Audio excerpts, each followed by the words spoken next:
지난주에 나눴던 말씀 한번 복습하고 가도록 하겠습니다. 제목의 말씀이 뭐였던가요? 제목이 뭐였던가요? 힘이 미치는 대로, 이런 제목이었죠. 나병에 관한 말씀 계속 지금 나누고 있는데요. 나병이 나았을 때 어떻게 이제 하나님 앞에 가서 그 정결 예식을 드리고 또 제사를 드리는가 하는 것 쭉 살펴봤죠. 그래서 이제 보통 그 양을 바쳐서 드렸는데 수양 2마리, 암양 1마리, 양만이 3마리가 들어가요. 번제 또 속제제, 속건제 드리겠어요. 3마리 들어가는데 좀 가난한 사람들, 경제적으로 좀 어려운 사람들은 양 1마리로 이렇게 드렸던 거, 또 에바 그 고운 가루도 좀 더 적게 이렇게 바쳤던 거 우리 살펴봤죠. 그러니까 힘이 미치는 대로 하라는 거죠. 정성껏 최대한으로 하되 정말 자기의 생활에 맞게 그렇게 드리면 된다 하는 거 우리가 살펴봤습니다. 그러니까 힘이 미치도 못하는데 막 무리해서 드려서도 안 되죠. 그것 때문에 또 시험에 들고 해서는 안 되고 자기가 할 수 있는 최선을 다하되 힘이 미치는 대로 그렇게 하라. 이게 우리가 하나님 앞에 드리는 이제 예물, 또 나눔의 삶도 마찬가지죠. 하나님 앞에 힘이 미친 대로 정성껏 드리는 것을 하나님께서 기뻐하신다. 어떻게 보면 이렇게 우리가 하나님께 드리는 것, 또 나누는 것이 의무같이 보이는데 의무이기도 하죠. 그러나 특권이다 하는 것도 우리가 살펴봤습니다. 하나님께 드릴 때 하나님이 그 정성, 그 마음 중심을 보시고 넘치도록 우리에게 부어주신다. 하나님 뭐가 모자라서 너희들 더 많이 바쳐라, 또 더 좋은 거 바쳐라, 이렇게 하시지 않죠. 우리의 마음, 우리 중심을 알고 우리가 정성껏 최선을 다해서 하나님께 힘이 미치는 대로 드릴 때에 하나님이 우리들에게 더 풍성한 것으로 주신다. 우리의 믿음을 보시는 거죠. 어떻게 하나님 앞에 나오는가, 하나님 앞에 드리는 그 믿음을 보시고 하나님께서 예비하신 풍성한 것을 우리에게 주신다 하는 거예요. 이게 이제 성경에 계속되는 그런 메시지거든요. 우리도 이제 하나님 앞에 드리는 삶, 이게 의무를 넘어서 특권이고 또 하나님의 큰 복과 은혜와 인도하심을 받을 수 있는 길이다 하는 거 깨달았으면 좋겠습니다. 계속해서 이제 마지막 나병에 관한 메시지 부분을 살펴보도록 하겠습니다. 이번에 이제 나병은 집의 벽에 생기는 나병이에요. 그러니까 지난번에 이제 나병을 우리가 지금 생각하는 한세스병, 그것보다 더 광범위한 개념이다, 제가 그런 설명을 드렸어요.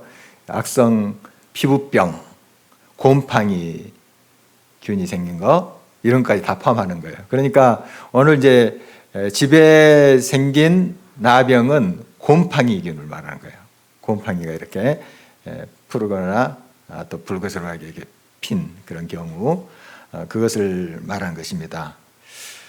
그런데 지금 이 레위기 말씀은 언제 하나님께서 처음 주셨냐 하면 이스라엘 백성들이 출애굽해서 이제 한 2-3개월 후에 시내산에 이릅니다.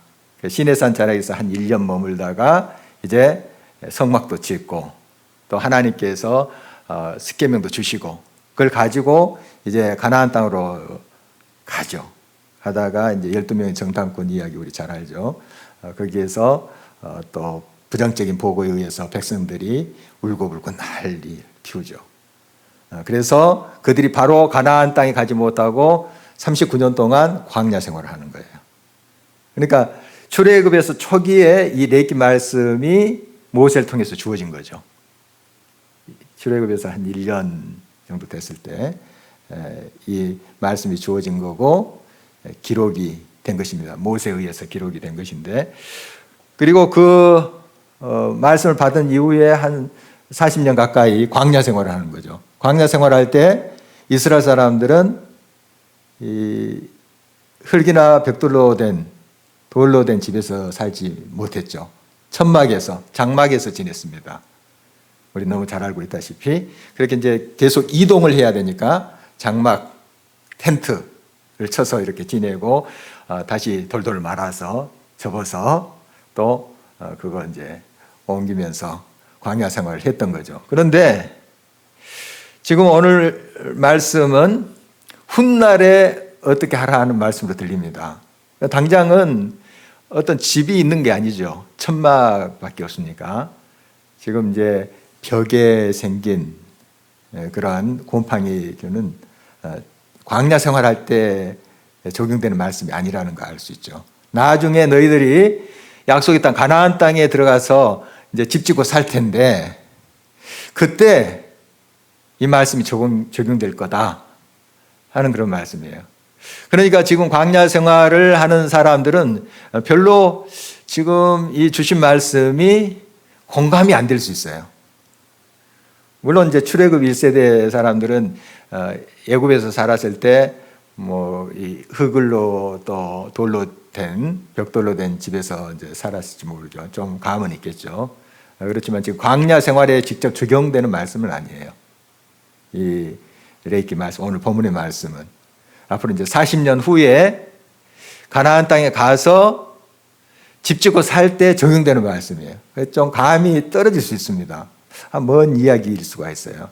그러나 미리 하나님께서 모세를 통해서 이 말씀을 주고 계시는 것입니다. 이건 뭔가 하면 앞으로 너희들은 이 광야 생활이 끝이 아니고 약속의 땅에 들어간다 하는 것을 말씀하고 있는 거죠. 그걸 전제하고 그때 이것이 적용되는 말씀이다.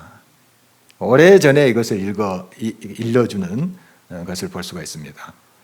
그리고 지금은 다 이해하지 못한다 할지라도 그때 가나안 땅에 들어가서 이 말을 기억날 것이다. 그리고 기록이 되어 있으니까 이것을 이제 보면서 어떻게 하라 하는 그런 지시로 보입니다. 우리 예수님께서도 제자들과 함께 공생애를 사시죠. 3년 동안 이렇게 사역하시고 하는 거 우리 잘 알고 있습니다. 그때 예수님의 말씀이 어떤 것은 이해가 됐어요. 제자들이 다 이해하고 또 다 공감을 했는데 어떤 말씀은 이해를 못했어요. 뭐 3일 만에 죽었다 다시 산다. 뭔가 이해될 듯 하면서도 못했어요. 그러니까 계속 누가 크냐. 그 예수님이 그런 말을 하시는 순간에도 예수님이 이스라엘의 정치적인 왕으로 오실 것으로 그들이 계산한 거죠. 그래서 그 예수님이 왕이 됐을 때 이스라엘 왕이 됐을 때 자기들 어떤 자리에 차지할 건가 막 그렇게 다투는 거 우리 너무 잘 알고 있죠. 그러니까 예수님이 벌써 죽으시고 부활하신다 하는 말씀을 주셨는데도 그들은 알아듣지 못했어요. 또 낮아진 자가 높아진다. 높아지려고 하는 자는 낮아진다 하는 말씀도 잘 이해를 못했습니다. 그런데 나중에 이제 예수님이 돌아가시고 부활하시고 이제 승천하시고 약속하신 성령을 그들이 이제 받았죠. 그때 그 말씀이 이런 내용이었구나 깨닫는 장면들이 계속 우리 성경에 나오고 있습니다. 이 말씀이 바로 이런 뜻이었구나. 예수님이 왜 그걸 모르셨겠습니까? 가르치실 때 제자들이 다 안다고 생각하지 않았습니다. 예수님 다 아시죠? 제자들이 아직 깨닫지 못하고 있구나. 아무리 비유로 이렇게 말씀을 해도 어떤 깨닫지 못하고 그랬어요. 예수님 아시지만 계속 가르치신 거예요. 왜냐하면 나중에 깨닫게 될 것이다. 나중에 공감하게 될 것이다. 우리 교육이라는 것도 그렇습니다. 자녀들에게 이제 여러 가지 가르치는데 자녀들이 다 알아듣습니까? 알아듣지 못하죠. 그러나 지금 가르치죠. 나중에 어머니가 이래서 이랬구나. 아버지가 말하는 게 이런 뜻이었구나. 또 자식을 낳고 자기가 길러보니까 그 아버지가 어머니가 이해되더라. 이런 이제 말을 많이 하잖아요. 그래서 어느 순간에 자기 자신이 아버지를 닮은 모습으로 있고 어머니를 닮아 있는 모습으로 있는 것을 이제 발견하게 되죠. 그러니까 지금은 잘 알 수 없을지 몰라요. 지금 다 깨닫고 다 이해하면 좋죠. 그렇지만은 이해하지 못한다 할지라도 우리는 계속 알려야 되고 가르쳐야 돼요. 언젠가는 깨닫게 돼요. 언젠가 이해하게 돼요. 지금 이스라엘 백성들이 이제 장막 생활하고 애굽에서 이제 좀 생활했던 사람들은 이 말을 조금씩 이해할 거예요. 그러나 어린아이들 또 출애굽 2세대 애들은 이게 대체 무슨 말인가. 장막에서 사는데 집에 대한 개념도 없을 수 있고, 그렇지만은 계속 이 말씀을 주는 것은 앞으로 너희들이 들어가 살 집은 이런 것이다. 또 그때 이 말씀을 이해하게 될 것이다. 그래서 계속 가르치고 있는 모습 보게 됩니다. 이제 집에 곰팡이가 생겼는데 이 집 주인이 그걸 보고 이거 좀 안 좋구나 하고 누구한테 보이냐면 제사장 불러서 보이게 합니다. 제사장. 역시 사람이 이제 나병 증상이 있을 때 제사장한테 또 묻죠. 제사장이 진단을 하듯이 이 집도 마찬가지예요. 집도 그 당시에는 제사장이 와서 보고 이게 곰팡이구나, 좋지 않구나 이렇게 이제 분별을 했습니다. 그래서 철저하게 이 문제를 해결하는 것이 오늘 본문에 쭉 나와 있습니다. 굉장히 자세히 기록이 되는데요. 보면 집을 다 비우게 합니다. 비우게 하고 일주일 동안 폐쇄해요. 제사장이 그렇게 명령을 하죠. 그래서 이제 사람들 다 비우게 하고, 그리고 그 색점이 돋는 곰팡이 된 그 부분을 이제 벽돌로 진 집은 그 벽돌을 빼내요. 그리고 주변에 이제 흙으로 바르거든요. 벽돌 이렇게 해놓고 뭐 집집마다 좀 다를 수 있지만 그 당시의 집이 그랬나 봐요. 오늘 본문에 보니까 이제 이렇게 벽돌로 해놓고 흙을 이렇게 발랐나 봐요. 흙을 다 긁어내 가지고 그걸 성 밖에 그 공동으로 이렇게 살고 있는 성 밖에 그 부정한 곳, 뭐 쓰레기 같은 거 이렇게 버린 곳인가 봐요. 그곳에 갔다가 버리게 했습니다. 그 다음에 거기에 새로운 돌을 채워놓고 다시 발라요. 바른 다음에 이제 또 기다리는 거죠. 그런데 이렇게 다 조치를 했는데 색점이 재발할 수가 있어요. 그때는 이제 이게 부정하다. 도저히 이건 이제 다시 이렇게 고쳐봐야 또 곰팡이가 난다. 이런 이제 결론을 내리고 그 집을 헙니다. 오늘 이제 본문의 내용을 제가 이제 설명을 하고 있는데요. 다 이렇게 헐고 그 목재, 그 재료들이 있을 거 아니에요. 벽돌 이런 거 다 또 부정한 곳에 다 버려요. 다 버립니다. 이렇게 조치를 하고 잘 했는데도 또 문제가 생길 때, 재발했을 때는 이렇게 철저하게 정리를 합니다. 그런 모습을 보게 됩니다. 이 모습에서 이제 좀 영적인 그런 부분, 우리의 삶에 또 신앙적인 부분을 적용해 볼 수가 있어요. 계속 우리가 하나님 앞에 정결케 되고자 해서 나갔으나 계속 그 죄에 머물러 있는 상황들이 있습니다. 정말 이것은 하나님 앞에 철저히 도움을 구하고 또 하나님의 손길에 의해서 정화되지 아니하면 계속 거기에 머물게 됩니다. 더 악화되는 거죠. 하나님 앞에 더 간절히 우리가 기도해야 된다 하는 것을 좀 이런 것을 통해서 깨달을 수 있어야 되겠습니다. 아주 철저하게 이렇게 집의 문제도 해결해 가는 것을 보게 됩니다. 그리고 이제 색점이 퍼지지 않았을 때 이제 조치를 했죠. 아까 그 곰팡이 다 긁어내고 다 버리고 해서 다시 이제 벽돌 채워놓고 또 이제 흙으로 발랐어요. 다 발랐는데 이제 증상이 나타나지 않는 거예요. 곰팡이 안 핀 거예요. 그러면 이제 정하게 된 거죠. 그래서 이제 이렇게 깨끗하게 됐을 때 어떤 예식을 치르냐 하면 지난번 이제 사람이 진 밖에서 있다가 나병 환자의 그 증상이 없어졌을 때 진 밖에서 했던 그 예식이 있어요. 이제 새 2마리 가지고 한 마리는 흐르는 물에 잡았잖아요. 항아리 이렇게 질그릇 안에서 잡고 거기 피와 이제 흐르는 물 이제 적셔서 우술초 그 홍색실 이런 것들을 이제 묻혀서 이제 뿌리고 한 마리는 날려보내고 그거 기억나시죠? 이게 똑같아요. 이 지배에 대한 속죄 똑같습니다. 그런데 이제 사람이 진 안으로 이제 들어와서 이제 자기 장막 밖에서 일주일 동안 이제 기다리죠. 옷도 빨고 목욕도 하고.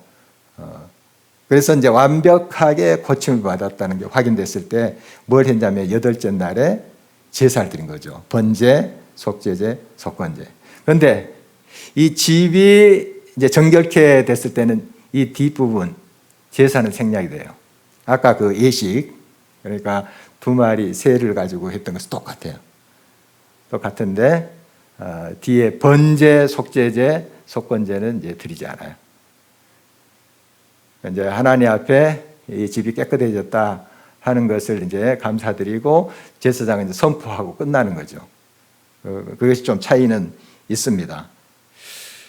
여기 성경 말씀을 보면 49절에 바로 그 집이 정결하게 하기 위해서 이 예식을 이제 한다는 설명을 주고 있고요. 그 다음에 또 53절에 보니까 집을 이제 속죄할 것이라, 집을 위해서 속죄할 것이라 이런 표현이 나와요. 그런데 우리 속죄라는 것은 죄가 이제 씻어졌다 이런 뜻 아닙니까? 그런데 집이 뭘 죄를 지었나요? 속죄하게요. 오늘 성경에 있는 표현 그대로예요. 집을 위하여 속죄할 것이니라. 이 말은 아까 49절에 있는 말씀하고 같은 것이에요. 집을 정결하게 하기 위해서. 이게 속죄라는 의미입니다. 이 속죄라는 건 죄를 이제 씻는 것인데 죄라는 것은 깨끗한 게 없어요. 죄라는 건 더러운 겁니다. 깨끗한 죄라는 게 없어요. 추하고 오염되고 우리를 죽게 만드는 거예요, 죄가. 그래서 워낙에 이 죄라는 건 사탄의 속성이잖아요.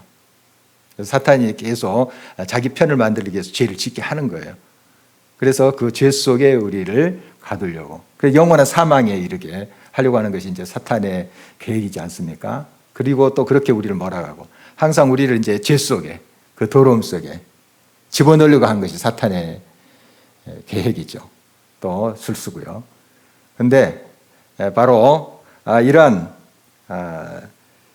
정결함을 받았다, 깨끗함을 받았다 하는 것은 바로 그 죄에서 구속함을 받았다 하는 의미입니다. 그러니까 집이 이제 속죄를 받았다 하는 뜻은 이제 깨끗하게 됐다 하는 의미로 이렇게 보면 됩니다.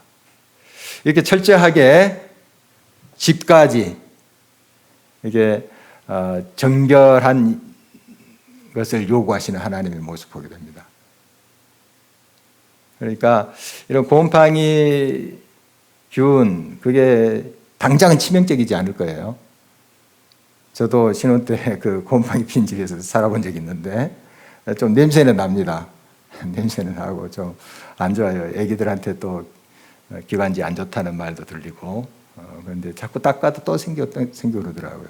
제가 집주인은 아니기 때문에 근본적으로 제가 해결을 못했습니다만은 또 이사를 갔습니다만은 이게 좋지는 않죠. 그러나 아주 치명적이지는 않아요. 그리고 거기에 지금도 사시는 분도 계시고요. 그런데 사실 이런 이제 환경을 개선할 필요는 있습니다. 우리가 할 수만 있다면. 그리고 좀 더 넓게 적용을 해본다면 우리 집에 먼지가 참 많이 낄 수 있어요. 그런 것도 좀 우리가 신경을 써서 좀 정결하게 깨끗하게 하는 것도 필요하리라 봅니다. 우리가 꼭 영적인 부분, 죄 이런 거 것에 대해서만 정결함, 뭐 구속함 이렇게 생각하는데, 이 성경에 보면 특히 이제 레위기 말씀 보면은 우리 지난번에 살펴봤죠. 위생의 문제, 또 이런 정결한 집의 문제, 이것까지 다 포괄적으로 말씀하고 있어요. 우리 영만, 마음만 깨끗하면 된다, 그것이 아니고 몸도 집까지 정결함을 하나님께서 원하세요. 이게 이제 전인적인 그런 정결함, 거룩함을 말하거든요. 그러니까 예수님을 믿는 사람들이 좀 청소도 깨끗이 해야 될 필요가 있어요. 이런 이제 환경이 좋지 않는 데서 그 병균이 눈에 보이지는 않지만 잘 침투를 해서 우리 건강을 해치고 또 우리의 삶의 질을 떨어뜨리게 합니다. 꽤 오래전인데 우리 교회 초창기 때에 우리 몇몇 이웃들을 이제 도왔으면 지금도 돕고 있는데, 이제 방문을 한 집을 정기적으로 간 적이 있어요. 간 적이 있는데 이제 지하 방이에요. 지하 방인데 진짜 청소를 하나도 안 한 거예요. 청소를 안 하고 얼마나 그냥 정말 그 지저분하게 한지. 그래서 저희들이 가서 이제 마스크 쓰고 청소를 해드렸어요. 봤더니 죄송합니다. 조금만 이제 농인을 옮겼더니 그 밑에가 죽은 쥐가 있더라고요. 오래된 것 같아요. 예, 좀 징그러운 이야기지만 그거 다 치웠어요. 그러니까 뭐 청소를 아예 안 했으니까 그렇게 돼 있고, 이제 이렇게 플라스틱 그 케이스인데 거기 쌀이 있어요. 쌀인데 벽에 뭔가 막 시커멓게 막 깨 같은 게 달려서 보니까 좀이에요. 그 통을 열어보니까 완전 이게 뭐 거의 쌀반 좀반 이런 거예요. 그걸 가지고 어떻게 밥을 해 드셨는지도 모르겠지만 못 먹을 것 같아요. 다 치웠어요. 다 치우고 청소하고 이제 쌀 다시 사서 채워 넣어드리고 뭐 그렇게 한 기억이 나요. 그러니까 그분의 건강 상태가 어떻겠습니까? 그렇게 나이도 많지 않아요. 제 기억으로는 30대인데 계속 컴퓨터만 하는 거예요. 정신적으로 좀 이제 그러다 보니까 건전하지 못하고, 이게 판단은 해요. 또 인사도 하고 이렇게 하시는데 참 안타깝더라고요. 그리고 계속 병이 깊어가요. 그러니까 환경부터, 그러니까 그렇게 몸의 건강도 잃어가는 그런 모습 기억납니다. 뭐 안타까운 그런 모습인데요. 이제 몸이 그렇고 정신이 그래서 환경도 그렇게 되는 경우 있지만, 환경이 그래서 또 그를 그렇게 몰아갈 수도 있어요. 이게 같이 맞물려 있거든요. 그러니까 이런 환경에 대해서, 위생에 대해서도 저희들이 철저히 정결함, 이것이 전체 전인적인 거룩함의 일부다 하는 거, 이게 같이 맞물려 가거든요. 그래서 꼭 그런 사람들만 그렇게 살까 하는 것이 아니고, 우리도 그런 부분이 좀 비교하자면은 좀 가볍겠지만 그런 부분이 있을 수가 있어요. 그러니까 우리 크리스찬들 영적인 부분, 또 우리의 마음에 또 항상 거룩함을 담고 또 하나님을 경외하는 마음을 담고 사는 것도 중요하지만, 이런 환경의 문제, 이런 것에 대해서도 우리 경각심을 가지고 또 우리를 관리해야 되겠다 하는 생각을 합니다. 최근에 이제 우리 동기 카톡방에 좀 10년 더 살 수 있는 뭐 비결하는 그런 글들이 여러 가지 올라왔어요. 근데 그 중에 이제 하나가 뭔가 하면 냉장고 청소하라는 거예요. 냉장고 한 달에 2번 이상은 해라, 뭐 그런 게 있더라고요. 한 가지 우리 집은 그렇지 않은 것 같은데 하는 생각했습니다. 청소해야 되겠다 하는 생각했는데 그 보이지 않죠. 잘 이렇게 세균이나 이런 게 이제 눈에 잘 안 보이니까 그냥 뭐 눈에 보기에는 깨끗하게 보이고 그런데 다 끄집어내서 그 그릇까지 다 닦고 다시 넣고 이걸 이제 부지런히 하라 뭐 그런 내용이 있더라고요. 여러 가지가 있는데 그래서 좀 해볼까 하는 생각을 갖고 있습니다. 어쨌든 좀 이런 부분들까지 우리가 크리스찬들이 좀 마음을 쓰고 그렇게 해 나가는 전인적인 그 정결함 바로 이런 부분에 대해서도 우리 마음을 갖고 또 대응할 때에 더 건강한 크리스찬의 모습 하나님 기뻐하신 모습으로 세워져 가리라고 봅니다. 그래서 이 집을 위하여 속죄할 것이라. 속죄할 것이라. 집 자체가 죄를 짓는 것은 아니지만 우리에게 부탁하시는 하나님의 메시지라고 봅니다. 집의 청결함 이런 것에 대해서도 우리가 한번 관심을 가지고 그렇게 응답을 했으면 좋겠고 좀 영적인 부분으로 이제 연결한다면 우리의 이제 죄의 문제 한번 늘 살펴서 그게 저 구석에 있을 수 있고 농장 밑에 그 죄가 쌓여 있을 수 있어요. 안 보이죠? 나도 잘 모르고 지났을 수 있고 다른 사람 더더욱이 뭐 농장 밑에까지 보겠습니까? 모를 수 있죠. 그러나 또 살피면 또 하나님이 알려주시고 또 그런 것이 발견됐을 때 하나님께 간구하면서 회개하면서 이렇게 나가는 정결한 거룩한 삶으로 나갔으면 참 좋겠습니다. 이 곰팡이균에 대한 오늘 그 말씀 같이 나눴는데요. 집에 대한 속죄 이것 좀 우리 관심을 갖고 좀 나갔으면 좋겠고 결국 보면 지금 당장 그런 곰팡이균이 우리 생명을 위협하지는 않을 거예요. 그러나 좀 그게 계속 지속되고 할 때 우리 건강을 해치는 것은 분명한 사실입니다.